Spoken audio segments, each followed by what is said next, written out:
Elizabeth here at Petals and Parchment. Welcome to my channel. Thank you so much for joining me today. This is the Reflective Rolodex, and this is a very late week 45 edition. Thank you so much for your patience while I've taken care of a few things at home that needed my attention. I'm back with some new ideas and ready to have fun. Before we get started, I'd like to light a candle, and this is just a calming practice that helps signal to my body that it's time to relax and have fun.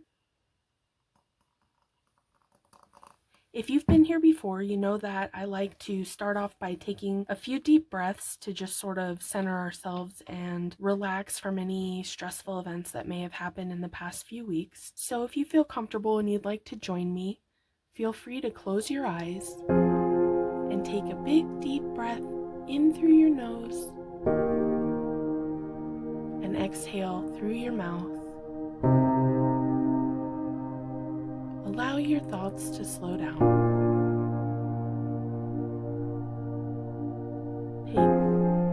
Take a big deep breath in through your nose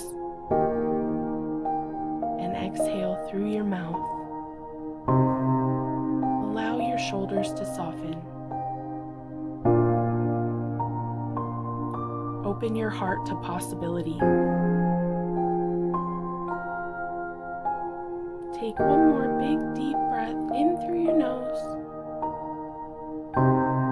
and exhale through your mouth.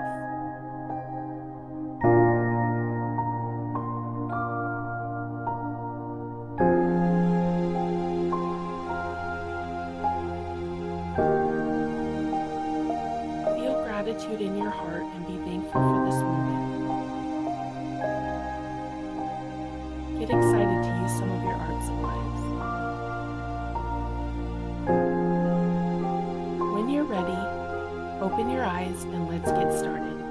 Okay, so I'm currently catching up. Since this video is for week 2, which was last week, I'm going to focus on acts of giving. Feel free to select a journaling prompt from whichever column speaks to you. You don't have to even think about any of these journaling prompts. You could simply take a few moments to journal and reflect on your own circumstances. This week, I'm going to talk about acts of giving. This week encourages you to express gratitude through acts of kindness and generosity. And I'm not only thinking about generosity to others, but also to myself. I realized that I've been rushing through everything, trying to check off a checklist and show everybody what I want to show them, and I just don't have enough time. And as a result, I'm getting piles and piles backed up in my art studio of unfinished projects, and I don't want to do that anymore. So in order to be kind and generous to myself, I've been slowing down a little bit and creating art, express myself through my art practice. And so I decided to start a found art project. I'm just creating art from my heart, and then I'm leaving it outside to be found and hopefully bring joy to someone else. Creates connection, and so these are what I'm focusing on right now. So I just made this little journal and I'm going to leave it somewhere, and I recycled this packaging so it won't get wet if it stays outside for a little bit, and I gave this a second life. And this was actually a print that I did a few weeks ago in the Reflective Rolodex, and I just had this really beautiful piece that it was just like I didn't have any use for it, so I just grabbed some scrap coffee dyed paper and created a journal out of it. And I'm going to hopefully brighten someone's day with a found piece of art and then give them something practical that they can write some thoughts in, and hopefully they enjoy it. So that is something that I'm doing. It's therapeutic for me to make the art. I've just discovered that little pieces of art, such as the Reflective Rolodex and this small journal that I made, are sometimes the only art that I can get in each week. I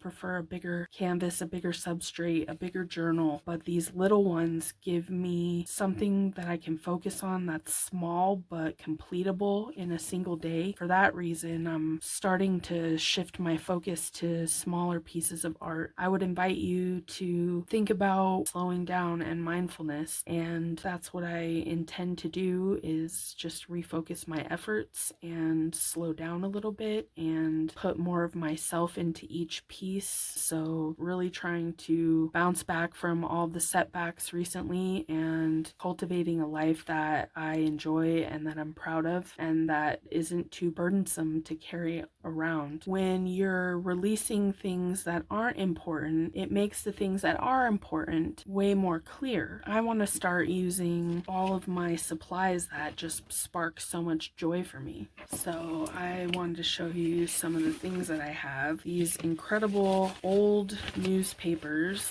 I just love every single page of every one. I've got old bank records and old receipts and this ancient adding tape. I just love this. Like, I just love this stuff so much, and I'm going to stop hoarding it and I'm going to start using it in my work because this is from 1957. I mean, just how wonderful.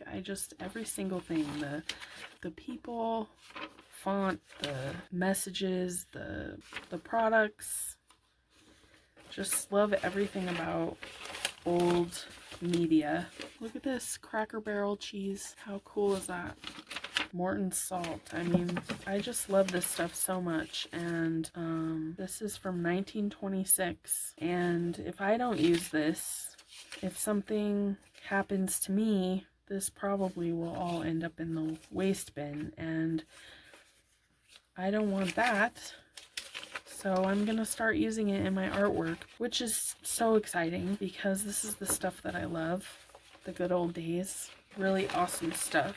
So I've gathered some of this stuff. I'm entering my neutral sepia phase, so you're probably going to start seeing a lot of neutrals from me. Planning to do neutral kits next month, so I'm pretty excited about it, and I'm experimenting with it now. I've never really done a bunch of neutral palettes, and I have all of this amazing source material that I want to use. So yeah, I'm just gonna start tearing off little pieces and collage my card, and then I've got some focal points that I found, some interesting natural elements that I might use. So I'm just pulling some things out that I had in my stash.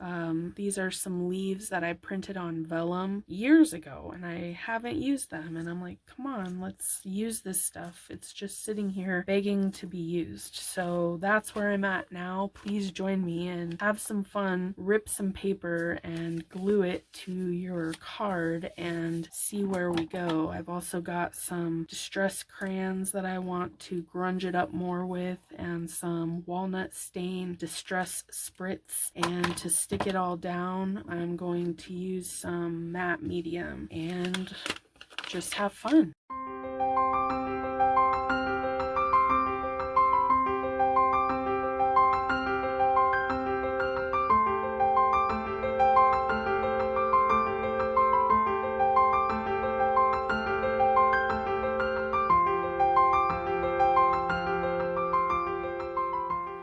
So there was a woman on my local Buy Nothing group. She said she found this large box of old newspapers her mom had saved for years and years, and just wanted to see if anybody else wanted it before she threw it away. And I was like, oh my gosh, me. So I rescued it. So keep an eye out for those things. And then you could always ask if anybody in the local groups has any old newspapers. I think I'm just gonna stick all this down, and then once it's stuck down, we'll go from there.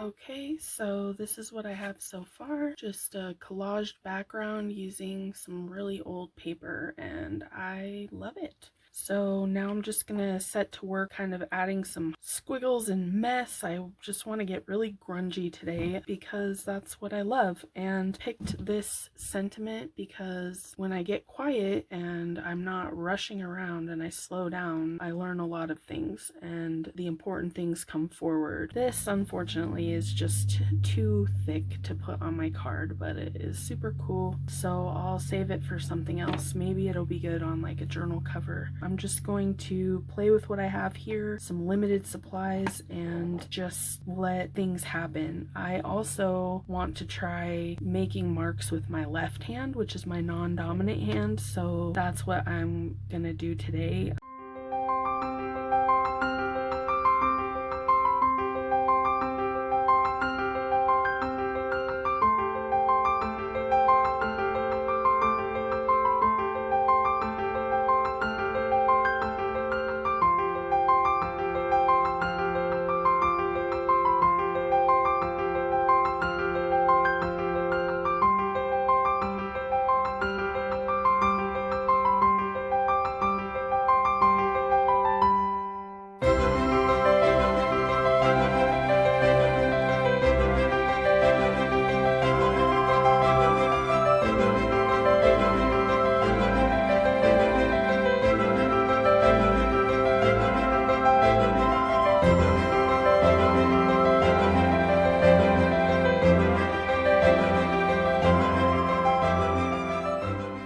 Okay, here's my completed card. I went ahead and outlined each of the leaves with a gold gel pen, and I'm quite pleased with how it turned out. There's a lot of texture and a lot of my favorite things and a lot of history in this piece, and I think it's pretty awesome. So I would encourage you to go and play with your supplies and pull out all of those things that you've been saving for one day and just see what happens when you give yourself permission to use them. How can you continue the story and slow down to enjoy things once in a while? I hope you have a great crafty weekend, and until next time, bye!